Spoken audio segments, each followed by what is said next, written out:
A nova fase do Linkin Park chegou com força total, mas não sem uma boa dose de polêmica, né? O retorno da banda agora com a Emily Armstrong nos vocais não foi exatamente aquele mar de rosas. A reação do anúncio foi imediata e não demorou para que o passado dela viesse à tona, causando uma turbulência na volta da banda. Apareceu agora uma antiga associação da Emily Armstrong com a Scientologia e o apoio público dela a Danny Masterson, que foi ator em Dead Seven Show e The Ranch, que foi recentemente condenado a 30 anos de prisão por agressões sexuais. O veredito veio depois de um mês de depoimentos de 3 mulheres que as acusações estavam ligadas ao caso, detalhando alegações de que ele drogou e abusou delas. Aí a Emily Armstrong se viu no centro de uma crise bem no momento da volta do Linkin Park, dividindo opiniões entre os fãs e gerando discussões por aí. Vamos entender melhor essa história.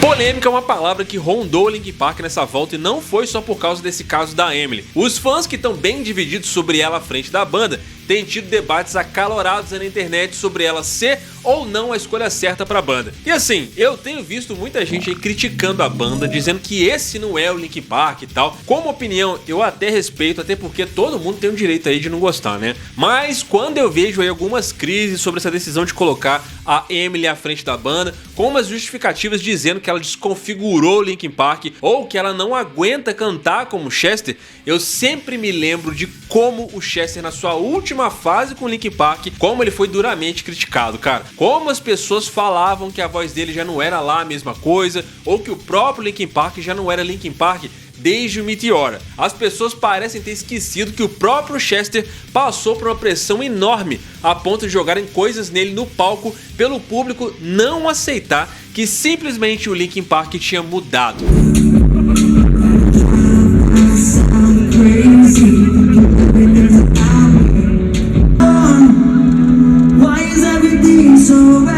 Talvez, se o Chester não tivesse passado por isso, as coisas podiam ter ido para um outro caminho, né? Assim, eu não tô dizendo que isso aí talvez tivesse mudado a decisão dele, mas provavelmente seria menos um fardo nas costas do cara. Eu acho que isso aí serve de lição sobre como a gente pode ver a Emily à frente da banda agora e sobre como, de fato, a gente pode não gostar e simplesmente seguir em frente, né? Agora, uma crise se formou em torno da Emily Armstrong e provavelmente ninguém esperava o nível de polêmica que viria junto quando anunciaram ela. Tipo, sério, parece que eles subestimaram o poder da internet de procurar problema, porque o histórico da Emily com a Scientologia e a amizade dela com o Danny Masterson do Dead Seven Show caiu nos caras bem no momento da volta da banda. A internet começou a fazer sérias críticas aí a Emily, inclusive pessoas como Cedric Bixler Zavala do The Mars Volta. Ele tem um motivo bem pessoal para essa treta, já que a esposa dele é uma das acusadoras do Danny Masterson. O Cedric não perdeu tempo e foi direto nas redes sociais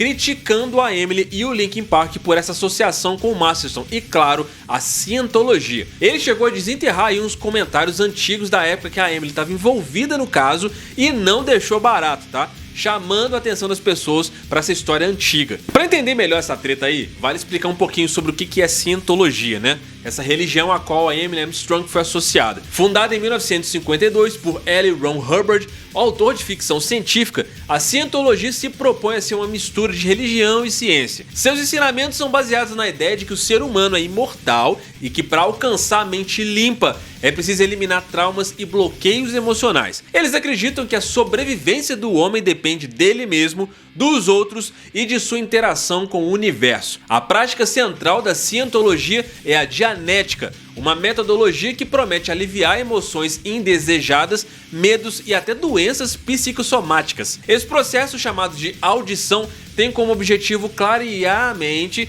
e restaurar o controle pessoal. Mas assim, por pregar essas ideias aí de um jeito muito intenso, a religião deles é vista por muitos países como uma espécie de seita que faz lavagem cerebral nas pessoas. Apesar de ser uma organização reconhecida em alguns países, a Scientologia carrega uma fama polêmica, especialmente por causa das práticas de controle rigoroso sobre os membros. Até aqui no Brasil tem isso, tá? A Scientology chegou aqui por volta de 94 e conta com só 200 adeptos. Um número até pequeno aí se comparado com os 8 milhões ao redor do mundo. A Emily até tentou apagar esse incêndio. Ela soltou uma declaração dizendo que na época ela achava que estava só apoiando um amigo dela, mas que depois entendeu que tinha feito uma escolha errada. Ela disse também que não compactua com violência contra mulheres e se solidariza com as vítimas. O Cedric chegou a repostar um comentário que ele tinha deixado um ano atrás na página do Dead Sarah, aquela banda antiga da Emily, dizendo que ele ficou chocado que ninguém da banda escreveu uma cartinha defendendo Danny Masterson, já que a vocalista apareceu para apoiar ele nas audiências. Ele perguntou se a Emily lembrava de um certo esquadrão de cientologistas cercando uma das vítimas dos elevadores.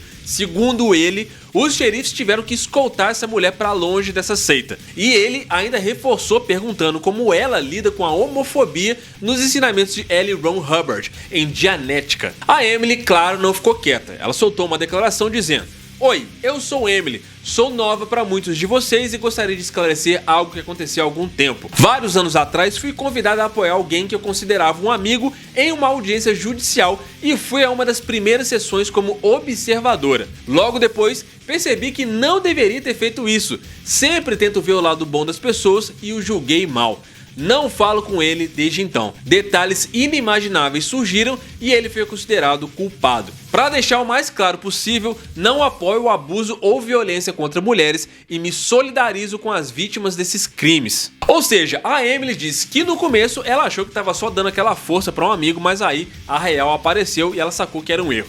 Agora, ela se coloca do lado das vítimas e deixa claro que não tem mais nada a ver com Masterson. Com toda essa polêmica envolvendo Emily Armstrong, o Linkin Park se mantém firme aí sobre todas as coisas, focado agora na nova fase que eles estão. O lançamento do novo single, Emptiness Machine, é a prova disso. Essa faixa traz aí de volta aquela energia clássica da banda, com uma pegada moderna, mas sem perder a essência deles. Fora que a banda já anunciou uma nova turnê mundial, prometendo levar essa nova fase para os palcos, onde os fãs vão poder sentir de perto esse retorno dos caras. As polêmicas foram além disso, né? Aliás, com certeza o Linkin Park já sabia que essa escolha de vocalista ia gerar muita crítica e racha na internet. Tanto que essa decisão foi tomada há anos atrás e a escolha da Emily como vocalista não foi por acaso. A banda sabia que colocar outro cara nos vocais faria o Linkin Park soar como uma versão cover de si mesmo.